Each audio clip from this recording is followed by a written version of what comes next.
he and his mom got sent away because his dad remarried. They got sent away to another tribe. And when he grew up, he went and killed all of his father's other children. The Zulu were polygamous except for three. He killed all of them except for three. He left three alive, but it must have been 20 because they got multiple wives. He did not give these surviving half brothers counties to rule, but he gave a distant chief in the Zulu royal family such a county. Now, Shaka's major innovation was to organize the men of the kingdom. Regiments consisting of all of the men of a narrow age range, housing them for most of the year in royal barracks. The men were forbidden to marry until their mid 30s, and when they were allowed to marry, a much younger regiment of women, similarly organized, who at that point would be around 23. So he told them they can get married. They had to marry a girl at 23 or around that age. They couldn't just run out and get married. Now, Shaka ruled tyrannously, and 12 years after he acceded to the Zulu chieftainship, he was killed by two of his brothers, one of whom succeeded him. So he left three of them alive. And then two of the three went on and killed him. Okay, and then one of them got on the crown. But this guy was also a tyrant too. And 12 years later, another brother fled with 17,000 people to the Boers with their help, defeated and drove out the king. So they had to take him out the throne. He was crazy. The new king was the last of the generation. He was also the first Zulu king to marry, and he had many wives and sons. 17 years later, the sons of the two queens fought over the succession of the throne, and Keshawol was successful. He ruled to his defeat by the British 23 years later. This assassination of kings and civil wars were endemic in the Zulu nation, as they had been in the earlier polity of small tribes, and this fact was reflected to certain ceremonies. So they wore themselves to death. There's just no other way to put it. They wore themselves to death. The maiden goddess. The Zulu. Now, this is where it's interesting to me. I'm a shaman. I want to know everything about the magical beliefs and the beliefs of people. So I want to know this. So I'm into this part. Okay, so what it says. Oh, and here's a picture of the Zulu tribe. You might have seen them before.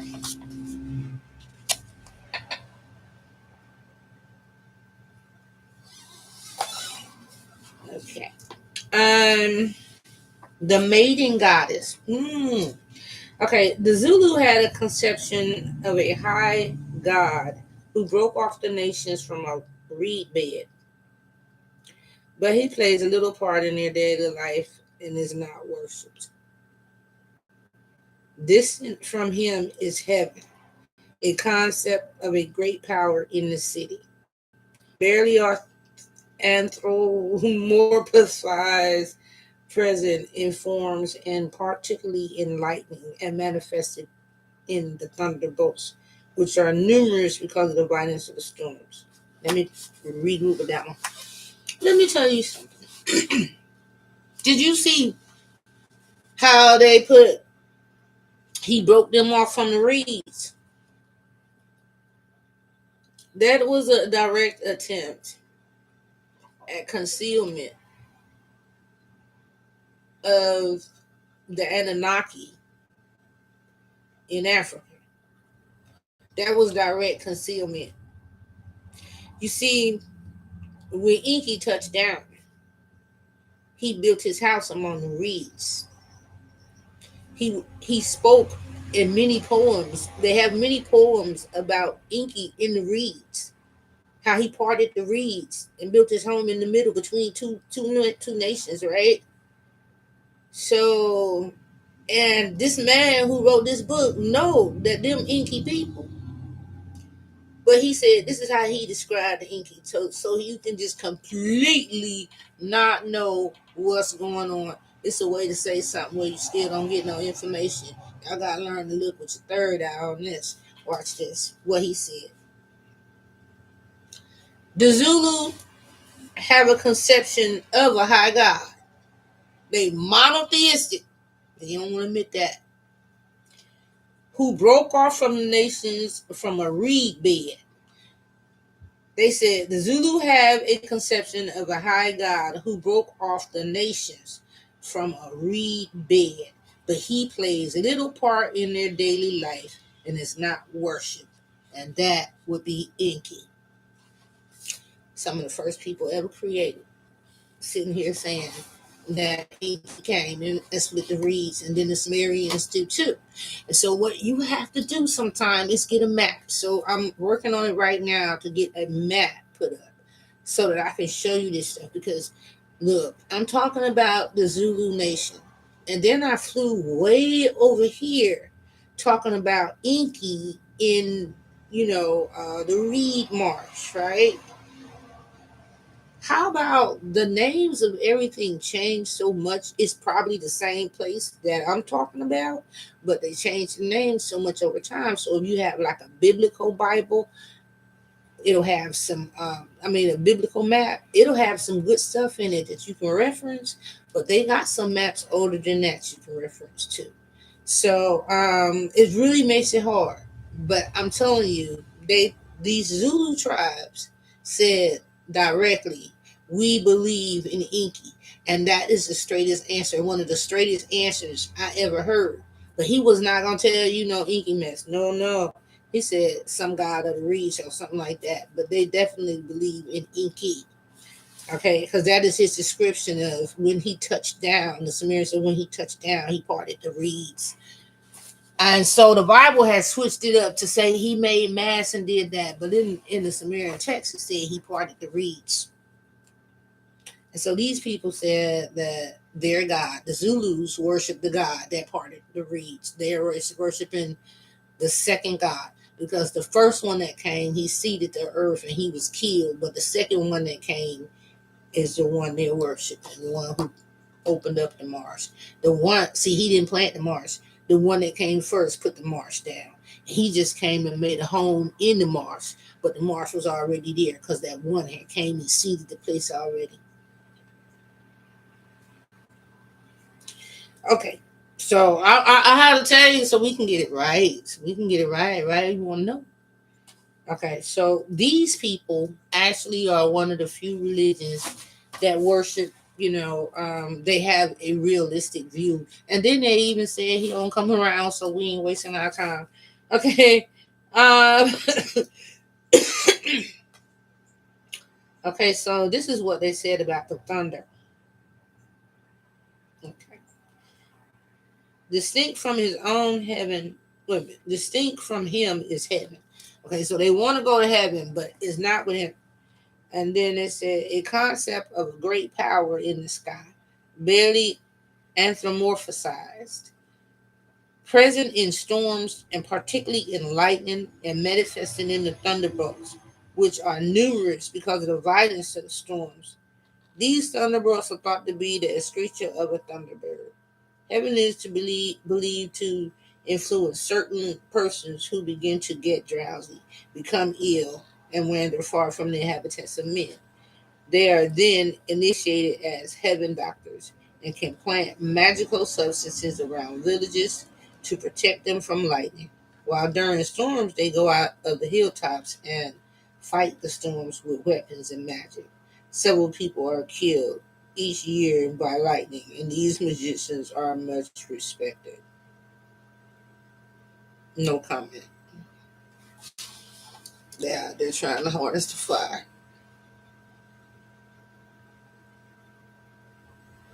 Kind of feel sorry for them. But this was in 1900. Um, these beliefs about lightning are not reconciled with the idea that dangerous for lightnings is female. Oh, they gave them sexes. The one that make two, boom, that's the female. But then the one that's with harmless sheet lightning is male, the little flat on the ground, that's the male. And the dangerous shit, that's the female. Or with the belief in a goddess who is supposed to make the rain and who is associated with the rainbow, which is believed to be the raptor of her hut in the sky. This goddess is graphically described, presenting the appearance of a beautiful landscape with verdant forest on some parts of her body, grass covered slopes on other parts, and cultivated slopes on others, robed in light as a garment. The Zulu had the myths of origin or of creation. See? They had the Sumerian terrors. They had the horns of creation. I'm telling you the truth. And these is from some Zulus, baby. These the real deal. These them. This is them. This is them. Okay. This is them. Right? And they're telling you about the true creation that I was speaking on. You gotta see my little, they understood this just like I'm telling you. They had the ancient writing. Um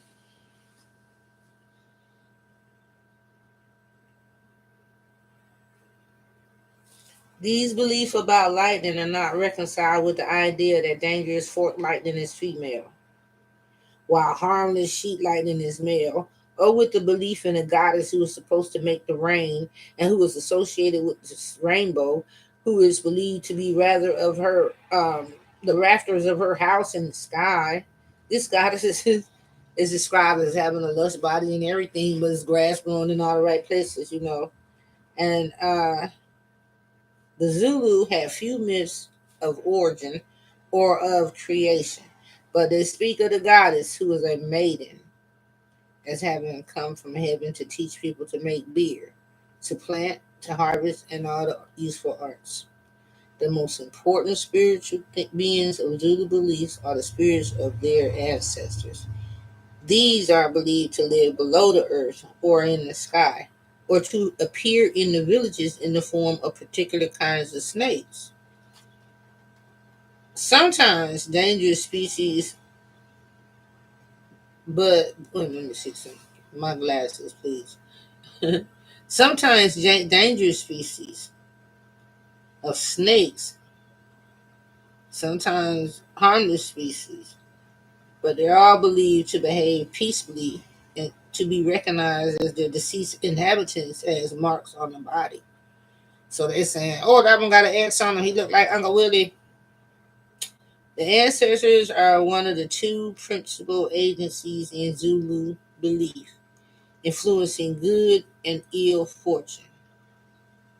They expect their descendants who related to them by present through males to place all milk and beer in the great hut of the village for them to taste and to pour it into the ground of the cattle corral round which houses are built in periodic offerings. They also require that sacrifices of cattle be offered to them. So they sacrifice, they do the blood sacrifice just like in the old days in the Bible. And this is before 1900, and they still out there sacrificing cows. They still do that for a long time. But it's something in this part right here I'm itching to talk to you about. But I can't talk to you about it until Monday at 9. Join me. So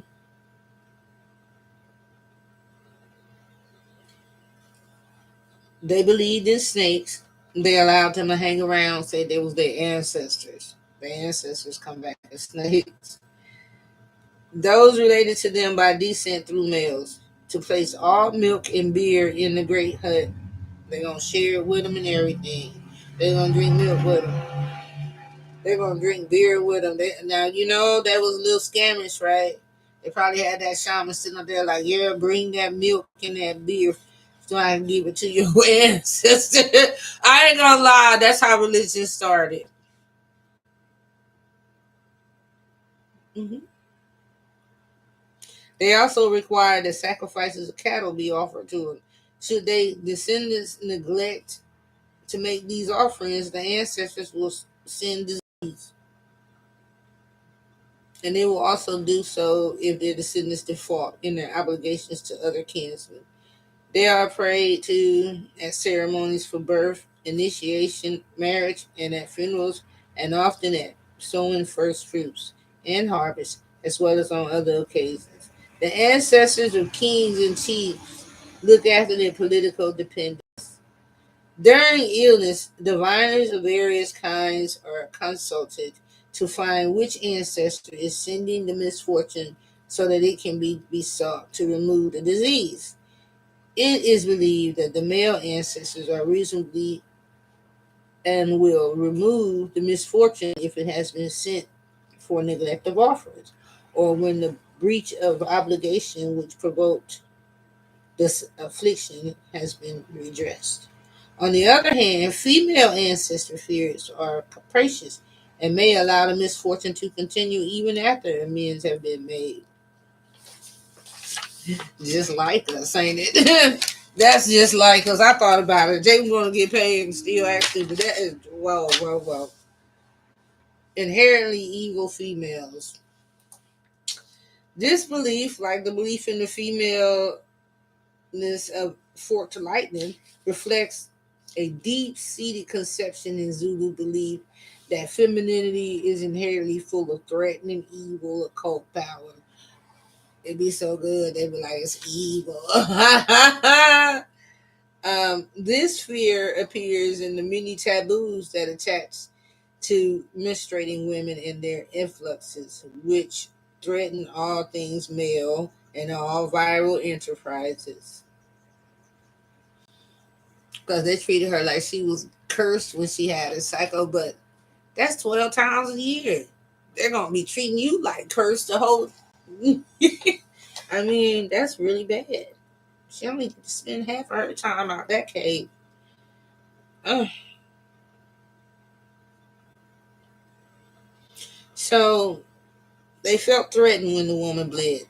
The belief is marked in a distinction made between sorcerers and witches, who, like the ancestral spirits, are occult agencies of good and evil. The Zulu have a very rich assortment of magical substances to treat disease in humans and livestock, 50% of which achieve their intended purpose. Some of them actually working, and they said different things. It ain't all. It's shamans. Shamans do stuff. Ooh, I'm looking greasy. Shamans. The Zulu have a variety of rich assortment of magical substances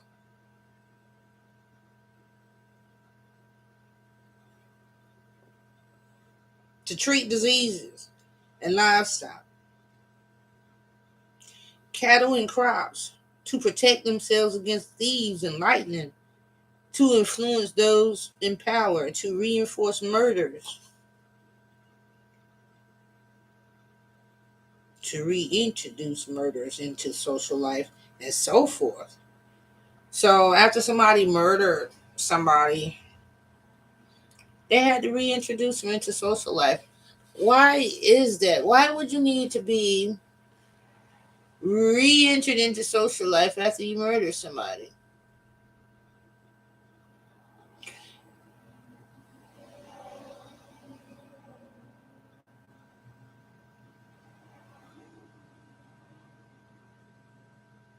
Some of these substances are also believed to be used for sorcery, for making others fall ill, or even to kill them.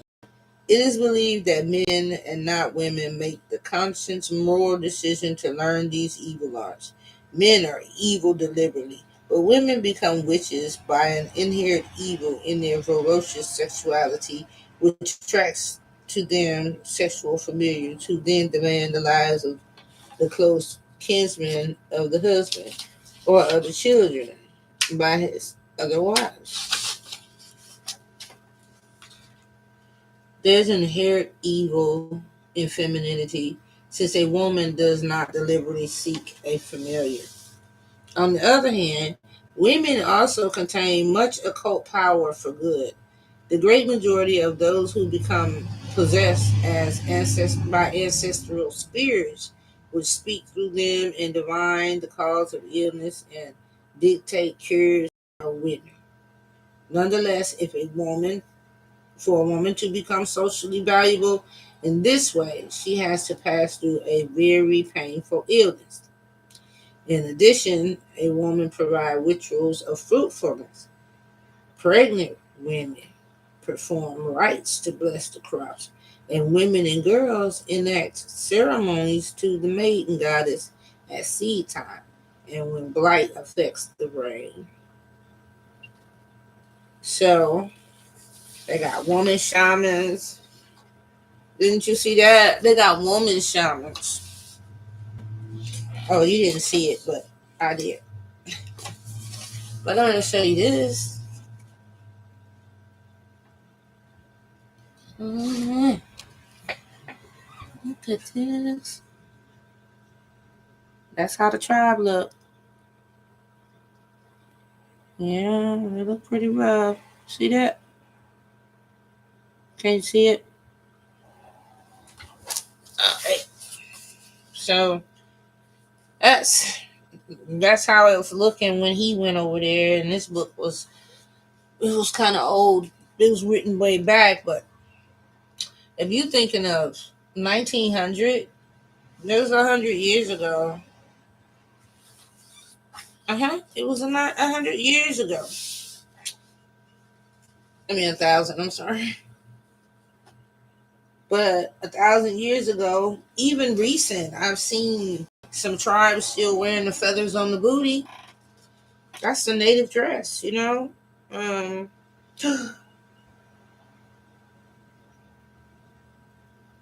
songs of hate.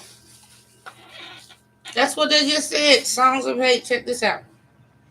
These ceremonies exhibit the ritualization of social roles and relationships, which are characteristic of tribal societies. And supplicating at seed time for a good harvest, the young unmarried girls would don men's garment and carry shields and spears. They drove out the cattle to pasture and milk them. Meanwhile, their mothers planted a garden far out in the veld and poured their libation of beer to the goddess. Therefore, this garden was neglected. No, I'm sorry. Thereafter, this garden was at various stages of the ceremony. Women and girls went naked and sang lewd songs. Men and boys hid inside their huts and might not go near the females. If they do, they were attacked by the women.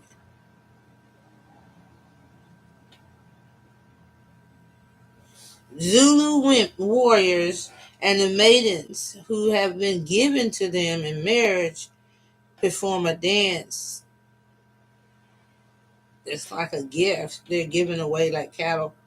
Although women are regarded as being inherently evil, they also contain much occult power for good. That's number one.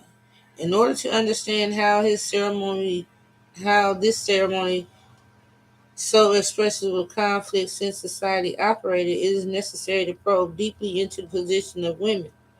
The present writer was maintained that women position in Zulu society was highly ambivalent. The woman was expected to bear many sons to strengthen the agnatic lineage of her husband, and it was feared that if she was barren, she might turn into witchcraft.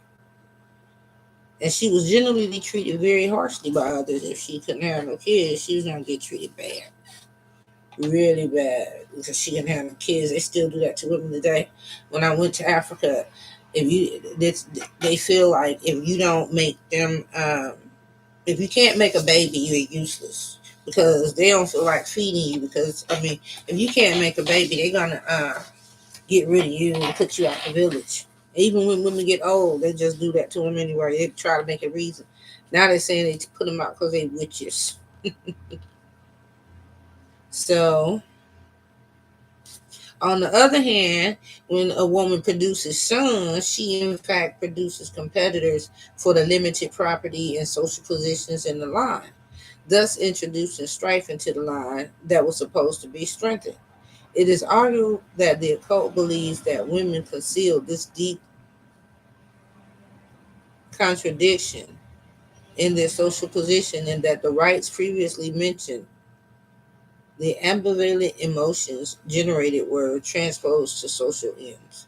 Similar analysis can be applied to the national ceremonies performed at festivals of the first fruits.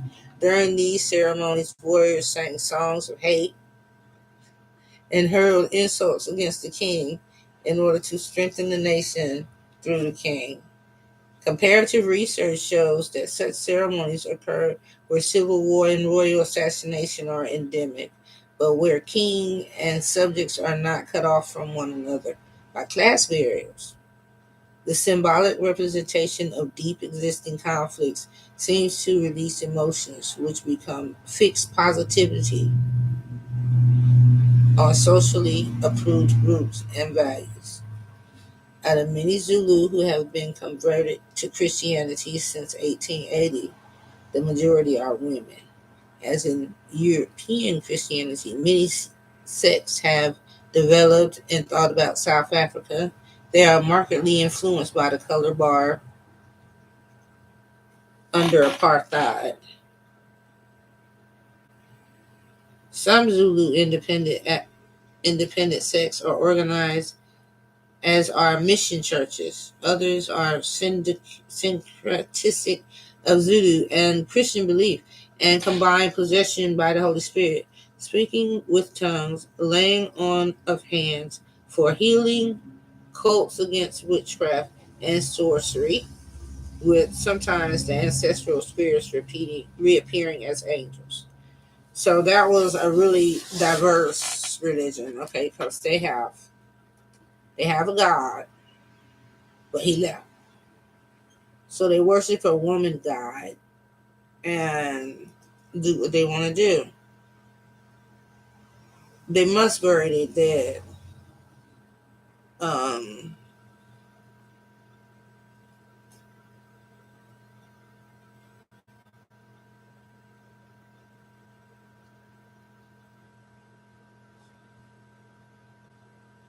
I'm tired. I do this every time. I try to work and then come in here. I gotta quit. Go take a nap. I'll be back.